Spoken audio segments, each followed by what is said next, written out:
Salut les amis, on est toujours en direct avec Alain Escada pour Civitas. Là aujourd'hui nous avons le Fitpost qui est avec nous, Guillaume du Fitpost. Salut Guillaume. Salut à toi. Alors c'est bien toi qui tiens le YouTube Fitpost, hein, c'est ça? C'est ça, exactement. Alors franchement entre nous c'est vraiment bien.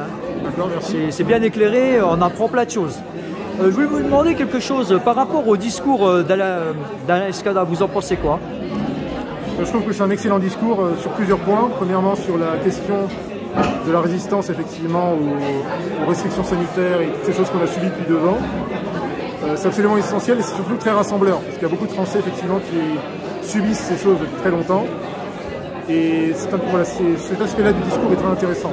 Maintenant, il y a aussi beaucoup d'autres choses qui ont été dites, notamment sur les questions de résistance plus générale, résistance économique.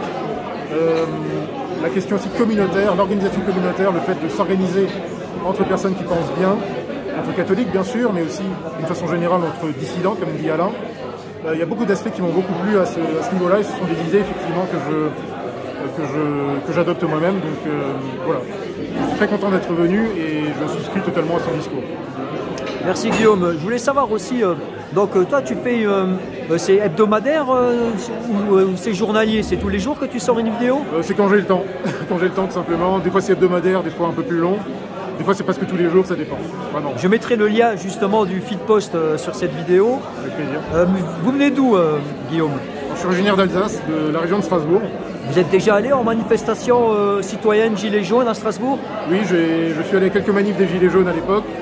Et bien sûr aux manifestations contre le pass sanitaire, donc l'été dernier surtout, à Strasbourg toujours bien sûr. Ouais, vous pensez vraiment qu'actuellement on est dans une crise sanitaire, mais ils se servent de cette crise sanitaire pour essayer de nous ficher, pour essayer de nous empêcher de vivre, c'est ça?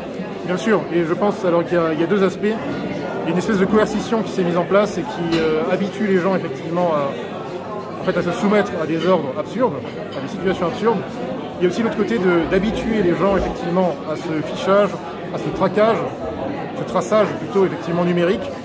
Et comme l'a très bien dit aussi Alain Escada, le risque qu'on a dans le futur, c'est de voir d'autres formes de passes écologiques, passes financiers aussi, c'est ce qu'on a vu, il a très bien rappelé ce qu'on a vu ces dernières semaines au Canada, avec le mouvement des camionneurs.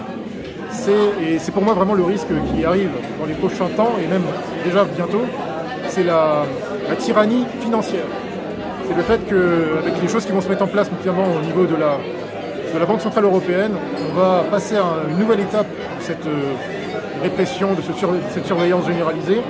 Cette fois-ci, ça va s'appliquer non plus seulement sur des aspects sociaux, mais vraiment financiers. Et là, il va falloir vraiment se préparer à protéger ses actifs, à protéger sa famille, à protéger ses biens, et ça va être très compliqué. Guillaume, dernière petite question. Je vois qu'aujourd'hui, il y a eu aussi Alain Escada qui a parlé, mais il y a aussi eu Cassandre Fristo. Vous la connaissiez, Cassandre Fristo? Oui, on s'est déjà croisé à la sortie de certaines messes.